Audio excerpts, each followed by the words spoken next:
I think I was surprised because I think to all of us as viewers, they seemed very, very much in love. Also, with watching the finale back, were you surprised with Matt's decision not to propose? When you were, filming the show, did you think that he was definitely going to get down on one knee, whether it was with Yeah. anyone? Like, because I was pretty surprised. I feel like things took a turn very quickly I last think night. I think watching it back, like as an audience, from an audience perspective, I mean, I walked away from it saying Matt is ready for an engagement, and he's assured me that he's ready.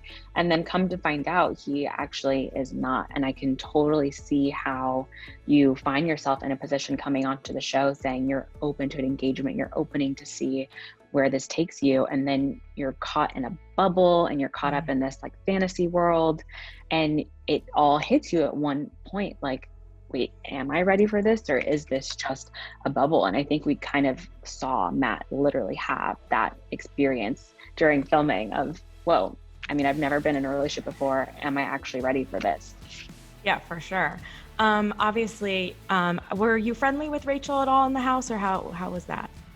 Yes, Rachel and I were friends in the house. I had a really good relationship with all of the women in the house.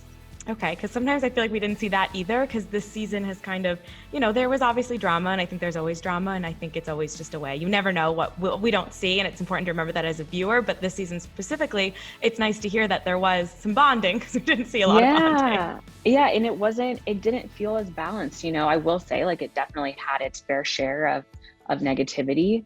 But what I wish people could have seen was the relationships that we all formed with each other, the bonds that we formed with each other. I mean, I think the women we really all relied on each other as a source of strength and support on the show as well as off afterwards.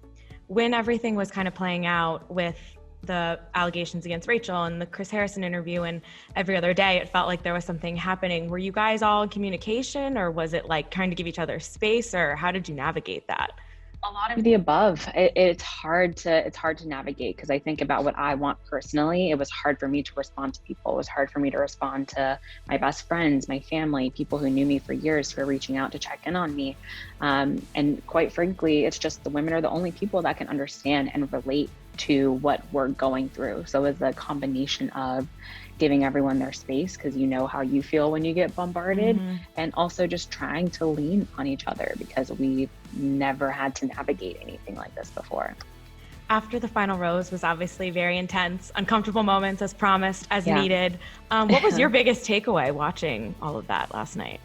It was hard, and it seemed like a really tense conversation between Matt and Rachel. I mean, first and foremost, I'm extremely happy that Michelle got the closure that she needed, because I think it was important for all of us to get that. And I was surprised to see the conversation between Matt and Rachel play out. On one hand, I sympathize with Matt, because as a Black woman and having been in interracial relationships in the past, I understand how that can seem daunting and defeating to have to kind of navigate through that with another partner. And I can also sympathize with Rachel, because I know how hard it was for me to get on that stage and speak, my truth and share my side of things.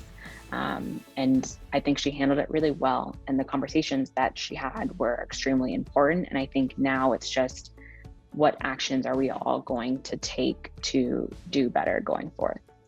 Were you surprised that when you learned that they had gone their separate ways, or do you think this was just like all too much too fast, and everything that's played out, it kind of makes sense that it wasn't going to work necessarily in the real world at this time? Yeah, I think I was surprised, because I think to all of us as viewers, they seemed very, very much in love. But again, there are two sides to every coin, and I think maybe we obviously didn't see behind the scenes of what Matt was struggling with. And that's what I'm saying. I can sympathize with him and say how, I could see it being defeating. But, I think they both did what was best for each other. And at the end of the day, that's all I could want for Matt, and that's all I could want for Rachel. We're getting two bachelorettes. First, I have to ask you, one, was that ever anything you wanted to consider or were hoping for? And also tell me why Katie and Michelle, as people who know them, are both going to crush it in their new roles. Yes, I do. I will say it's an opportunity unlike any other. And I'm excited for the opportunity, like this, what felt like a once in a lifetime opportunity to find love that I got.